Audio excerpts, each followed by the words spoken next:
Section 8, I'm going to be getting into what's probably the more interesting part of this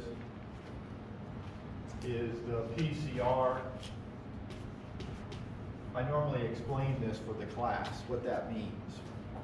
And PCR is a way of amplifying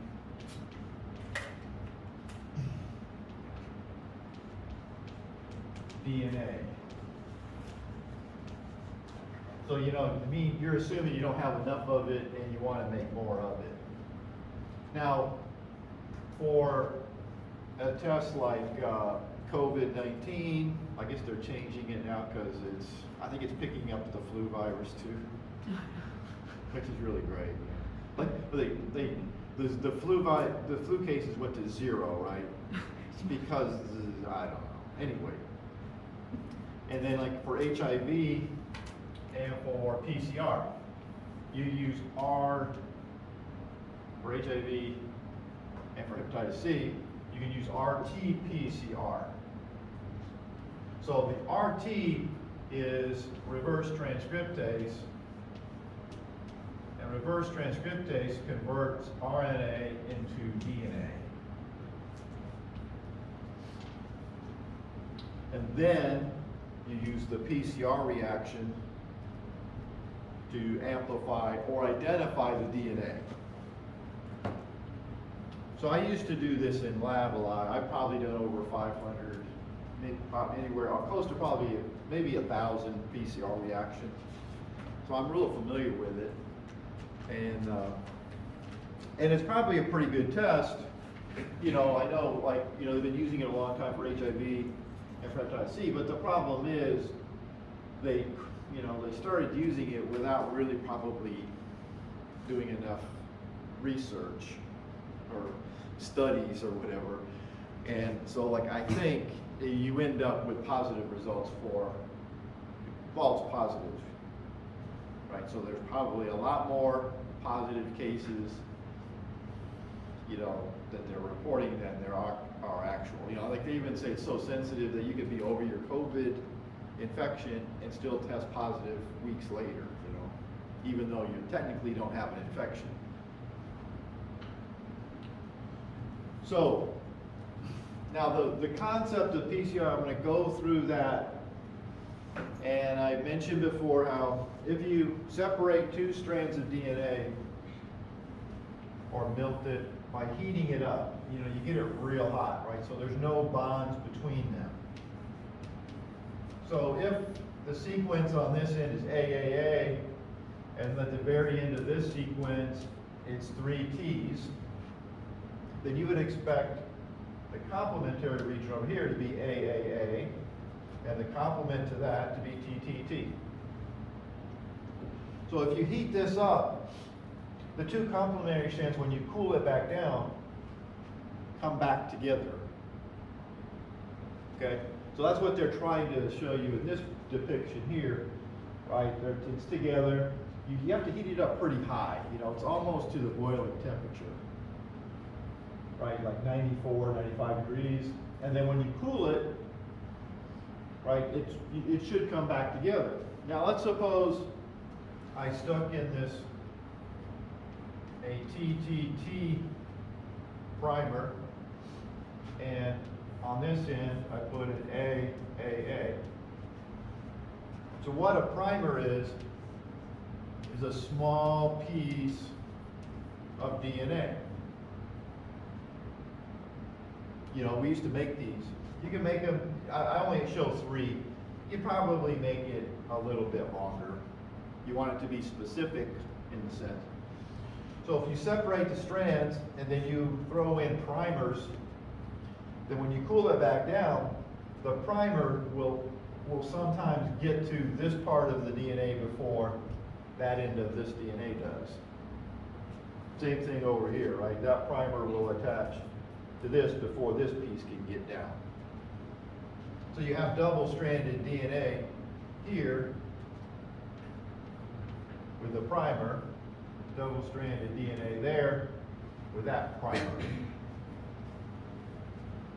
They hydrogen bond. So this is a depiction of the double-stranded DNA on the top, right?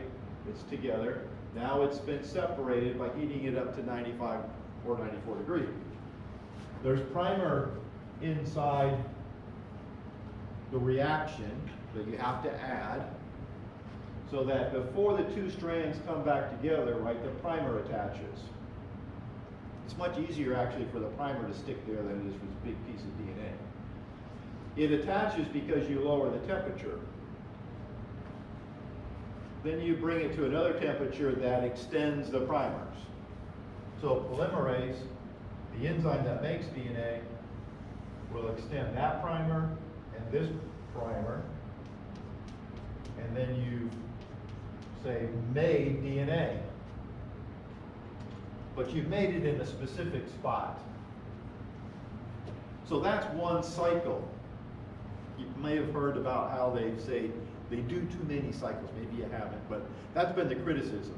Because the more of these cycles you do, right, you don't do it once. We used to do it about 30 times. But if it didn't work, I might step it up to 35 times. Right? So you do, you heat it up, you let it cool, and then you do cycle 2. You heat it back up, you let it cool, add the primers, and extend the primers. Right? That's called thermocycling. So at each cycle, you get an extra copy of the DNA. So within a couple hours, or say like 30 cycles, you can have millions of copies of the DNA, right? So that's what we mean by amplifying a specific region in the DNA. They call it an exponential increase. Now, if it's an RT-PCR, first you would convert the virus RNA into DNA. That's kind of troublesome too. So, in order to do a PCR reaction, right? It stands for polymerase chain reaction. You don't really need to know that, but you need a DNA polymerase, right? That's the enzyme that extends, right? It converts this single-stranded piece of DNA into double-stranded DNA, right? This piece of DNA is converted into double-stranded. You could call it extending the primer, is another way of referring to it. You need the DNA primers, right? Those are the small little pieces of DNA. And I used that example of on the board, right? There was a 3 A's binds to 3 T's, right? So this primer would, right, be complement to the sequence there. So in order to do a PCR, you need to know what the sequence of the DNA is to manufacture the primers. Now, the other problem you could have is these primers might bind to other pieces of DNA, like the influenza virus. And if that happens, then it would amplify the influenza virus DNA, and it would appear as though you had a positive test for COVID if they were doing the COVID test when you actually had an infection with influenza. And I've heard that the CDC is changing the PCR test for this year for the flu season so it can distinguish between the two. Oh, wow. And the only reason they would change it is there wasn't a, there's got to be a problem, right? But that, you're not going to hear about it, right? It's not going to be something that, the news is going to mention. So the DNTPs are those nucleotides that I've been talking about, right? They are what you need to make DNA, right? Polymerases uses these to make the DNA. And then thermocycling, you can change the temperature, so they're not set in stone what temperatures you use, but by going through, 95 degrees, say 50 degrees, and then back to 72 degrees, you have 3 temperatures. That means thermocycling. Now, do you need to understand that? Not at all. But next time you hear about the concept of cycling in PCR, you kind of know what that means if you care too. So, just like I put on the board, RT-PCR is, right, you first use what's called reverse transcriptase. So, in section 9, the next section, I'm going to talk about viruses. And there's a group of viruses that are called retroviruses because they have this gene. It's an enzyme, reverse transcriptase. So it tells you what it does. Normally, transcription is converting DNA into RNA. Right, that's the standard, what we learned about transcription. This is a virus enzyme that can, with the RNA, it can convert it to DNA. So part of the life cycle of these RNA viruses is first thing they do is convert their RNA to DNA so that the cell that's making them can do that. So we use it for HIV, hepatitis C, right? And that's what I usually talked about them. Now we've got the COVID-19 thing going, so that's applicable too. Any questions? Now, so endonucleases, an endonuclease is, let's say you have a DNA sequence that's GGCC. So on this strand, you'd have a CCGG. So these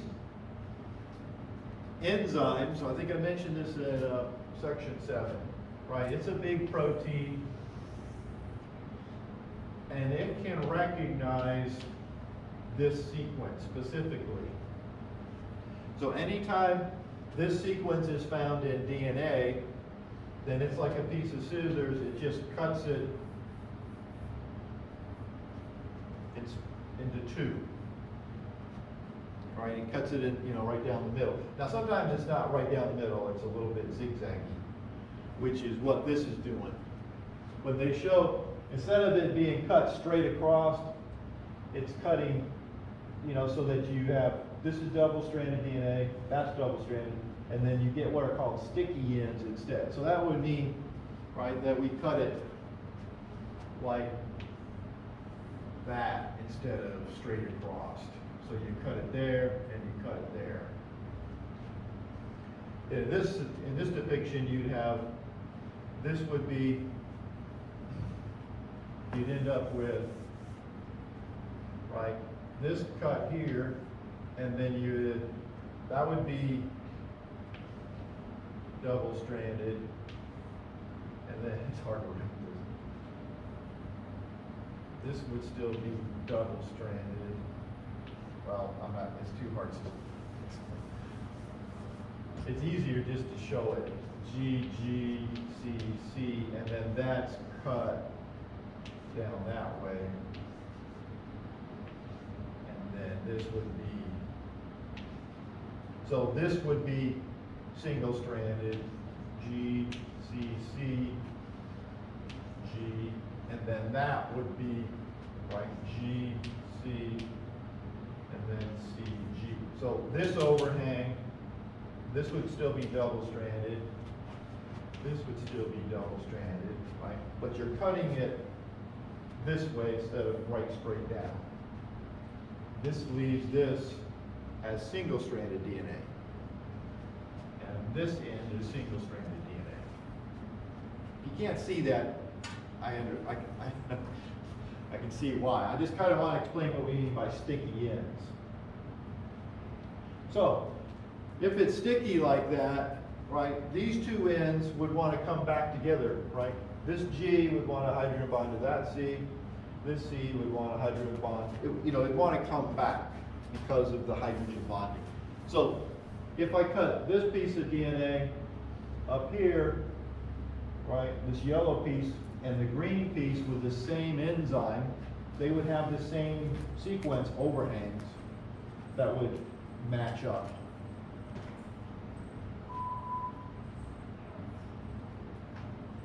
So don't worry too much about the sticky end part, right? The whole reason we cut DNA into fragments is to generate what's called a fingerprint, DNA fingerprint. So let's say we have a strand of DNA, double-stranded DNA, and we know it's exactly from this end to that end, there's 100 base pairs. So let's say up here, this is a total of 100 base pairs across. That means, that's how many nucleotides are, right? There's A, G, C, G, A, G, G, whatever they are, I'm not putting them all there, but there's 100 of them. And then we cut this into pieces, right? We cut here, here, and there, something like that. Let's say now this is 30 base pairs, this is 20 base pairs, the length of this is 60 base pairs, and I don't know if this is going to add up. Let's say this is 40. Big flight loads, we'll call it 150 base pairs. So the enzyme will cut it so that we have different sized pieces of DNA. We call those fragments of the original piece. Now normally, if you use someone's DNA, it's going to be a huge piece of DNA. I'm just using this amount to make a point. And then we put the DNA, once it's cut, then we use this gel, right? So, and then there's a well in the gel. So we stick the cut DNA into the well. So all 4 of them are in that well when it starts out. And then we apply a current to it. And what will happen is the DNA will move inside this agarose, and then we'll stop it, and the bands that was the smallest are going to move the furthest in the gel. Right? They're going to move in this direction. So the smallest band was 20 base pairs. It'll be there. The 31 will be here, right? Then we've got the 40, and then the 60. 60 will move the slowest. So in the wells here, we added DNA, and in this well there was only 1 fragment that moved. There wasn't all 4 of them in that well. This one had another. This one in number 3 contained all 4 fragments. So we separate the fragments, and that generates what we're going to refer to as a DNA fingerprint. Okay. So if we had 2 different pieces of DNA, their fingerprint should appear differently. 2 different people, say. Here's another depiction of what it looks like. You can see when it looks kind of a smeary here, right? The band isn't, there isn't much of it, but most of it's running right about there, right? There's a band there, there's a band there, there's a band there. And then we have what's called a marker, or a ladder, another word for it. But we know when we put the DNA in this well, and when it moves, we know the size or the length of each one of those fragments. So we can compare. If this is 500 base pairs, then this one's probably 500 base pairs, and so is that one. And that's just to help you see what these markers are on this depiction here. Right, the marker lanes are just a way of estimating the size of the ones without the marker. So if you were you went to a crime scene and you got someone's DNA there at the crime scene, and then you wanted to identify whose DNA it was, right? You would generate a DNA fingerprint. So the first thing you would do is treat the DNA with a restriction enzyme to cut it up into fragments. Right. So then you would run the gel. So here's the victim's DNA. They treated it. She's got a real big fragment there, then not so much anything down until you get down to here. Then there's four fragments here. They compare that with the evidence. So the evidence 1 and evidence 2, it looks like it's the same person because the fingerprint is identical, right? The bands match up. These 3 here, these 2, and then that one. You would even say that this fragment is probably bigger than that one. You know, that's what I would say if I were testifying at the trial. But why would you want to do the victims? You want to compare the victim DNA with the evidence to be sure that it's not her DNA or his DNA. Then you have a couple suspects. You treat their DNA the same way you treated this DNA, with the same enzyme. Because there's hundreds of these enzymes. They cut at different sequences. Right? So suspect number 1, this is pretty strong evidence that the DNA of the evidence is matching suspect number 1, and suspect number 2 would be exonerated. So if you were at say you're at some trial, a juror, there would be someone at the trial, right, that would present data like this and try to explain it exactly, probably in the same manner I'm explaining it to you, hoping that you understand what it all means. But he would even have numbers and say that this supports that there's a 1 in a million or 1 in a billion chances that these 2 people are identical. Right? This DNA from evidence and suspect number 1 is that their DNA, it's his DNA and not somebody else's. So if you found his fingerprint at the crime scene, his actual fingerprint, it's only, most of the time that's less, like 1 in 30,000. And it depends on how big a fingerprint they got.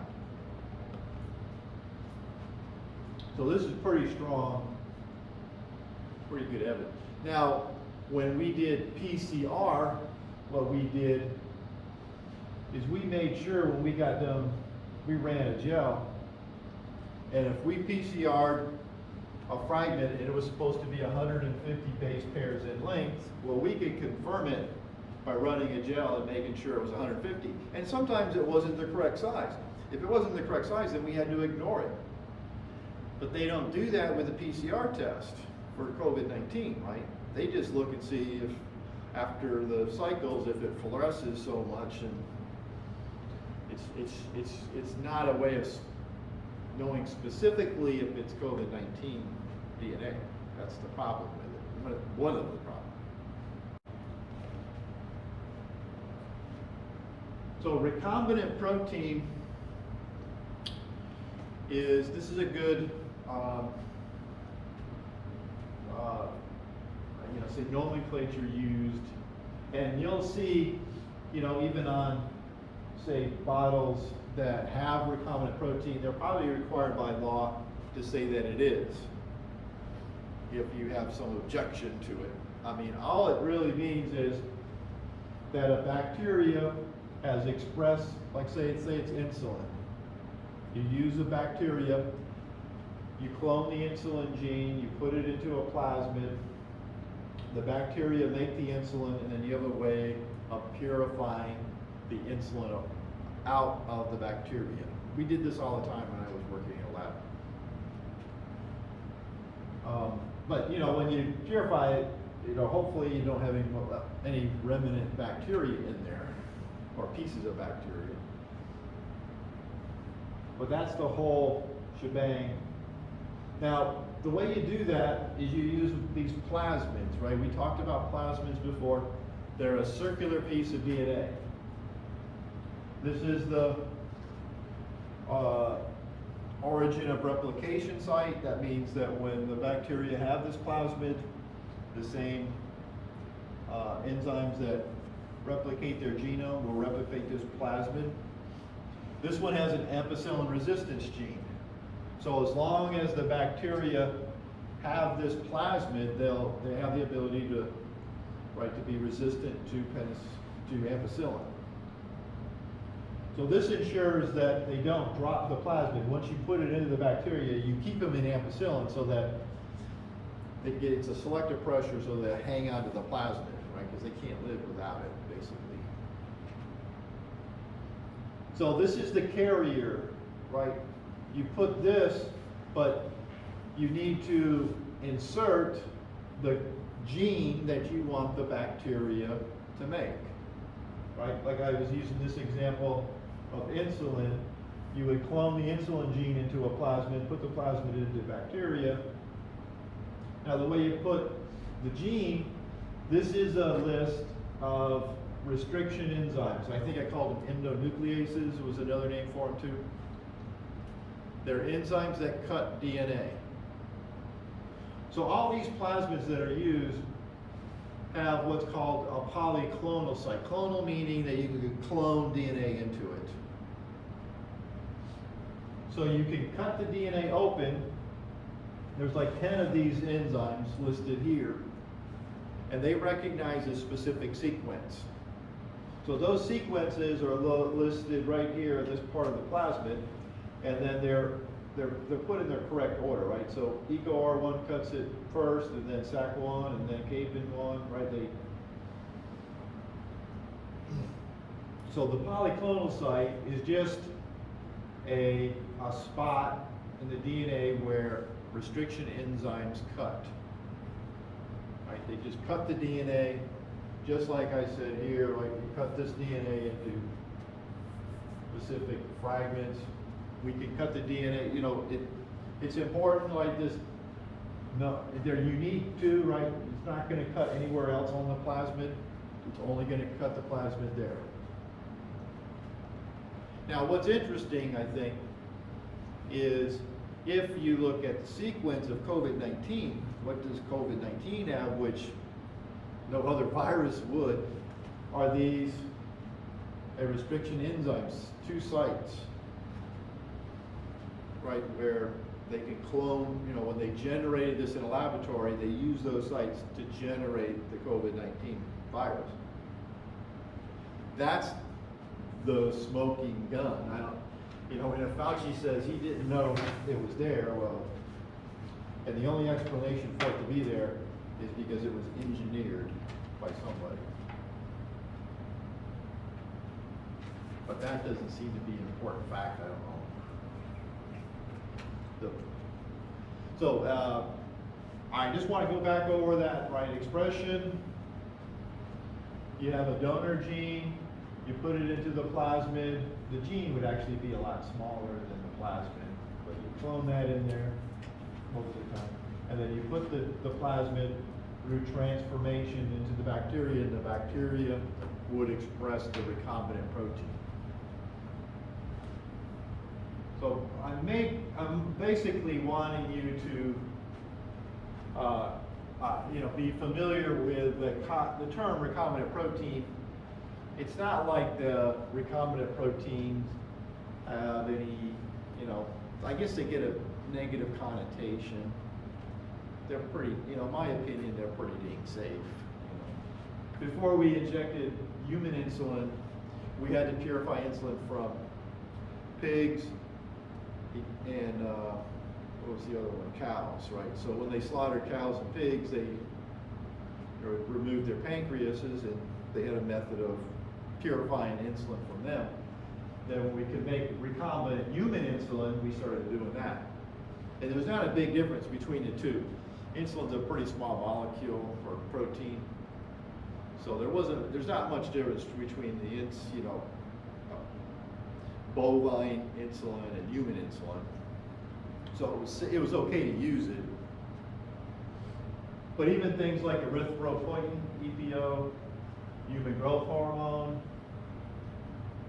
they're proteins that right? You don't need to know this list for any reason, I just kind of want to mention. But if you're a nurse, you might be expected to inject these into patients. Interferons is on there. So DNA sequencing is a way of determining the sequence of DNA, right?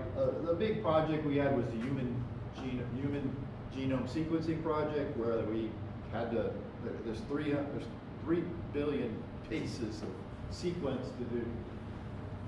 But I'm not going to expect you to understand the concept